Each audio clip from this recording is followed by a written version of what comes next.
కోనారం 12/368కి శుభం గార్డు పడతా ఉంది. ఈ రోజున అన్నం కోసం ఎత్తిపెట్టినవి ఈ రోజు ఎత్తేయడం జరుగుతూ ఉంది. ఇత్తనాల కోసం ఎత్తిపెట్టినవి రేపు ఎత్తడం జరుగుతూ ఉంది. ఇంకా అయిపోయింది కదా అంటే పొరపాటు. ఇక అసలు కథ ఇక మొదలవుద్ది. శ్రీరామనవమి ఆదివారం శ్రీరామనవమి వస్తూ ఉంది.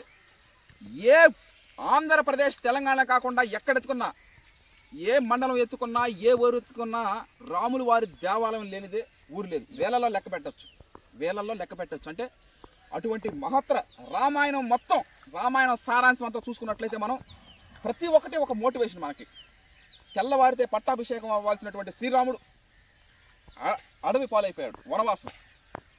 అన్నదమ్ముళ్ళు ఏ విధంగా ఉండాలా, తండ్రి కొడుకులు ఏ విధంగా ఉండాలా, ప్రతి ఒక్కటి రామాయణం అది నిజంగా జరిగిందో జరగలేదో అది పక్కన పెడితే ప్రతి ఒక్క సారాంశం ఒక గొప్ప మహత్తర అటువంటి విశేషం. అంటే మనం నేర్చుకోవాలి. శ్రీరామనవమి ఆదివారం పురస్కరించుకొని నేను చాలాసార్లు చెప్పా, సివిఆర్ పద్ధతిలో వరి సాగు చేయడం అనేది ఒక కర్తవ్యం, నిర్ణయం కాదు, అది ఒక సంకల్పం, దైవ సంకల్పం. అంటే అది ఒక నిరంతర ప్రక్రియ. అంటే అది ఒక గమ్యం కాదు, నిరంతర ప్రక్రియ. మళ్ళీ శ్రీరామనవమి అయిపోగానే అసలు కథ మొదలవుద్ది. మళ్ళీ ఖరీఫ్ సీజన్ మొదలవుద్ది. సివిఆర్ పద్ధతిలో వరి సాగు మళ్ళీ వేయడం జరుగుతుంది.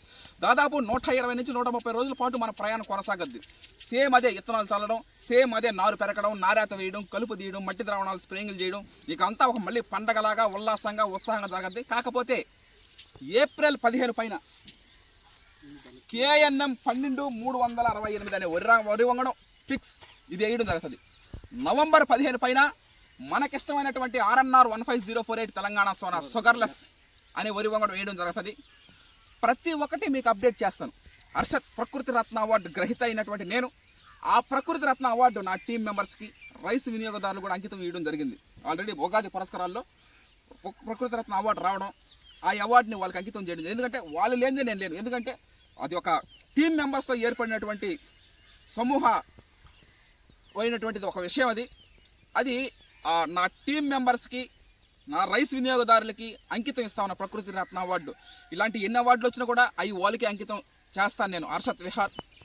ఈ విధంగా అయిపోయింది అనుకుంటే పొరపాటు. ఇక అసలు కథ మొదలవద్ది. శ్రీరామనవమి అయిపోగానే ఏప్రిల్ 15 పైన ఖరీఫ్ సీజన్ సివిఆర్ పద్ధతిలో వరి సాగు మొదలు పెడతాం.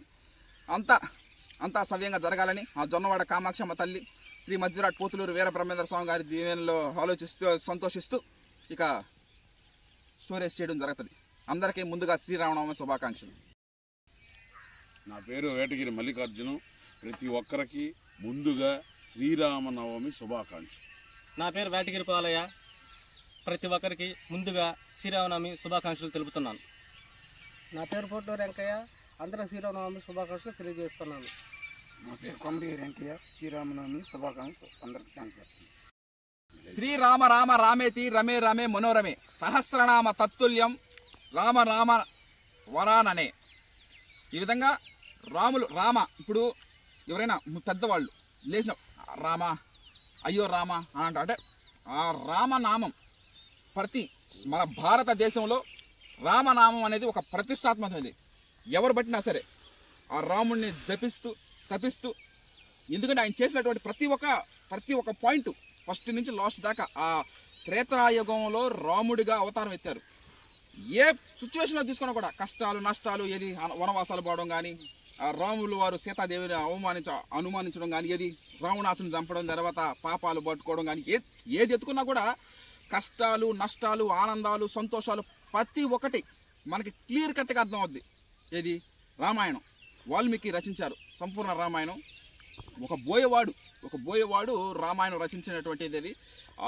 ప్రతి ఒక్క పాయింట్ అణువరువు మనకి ఒక గొప్ప సందేశాత్మకంగా తెలియజేయడం జరుగుతూ ఉంటుంది. Okay, thank you.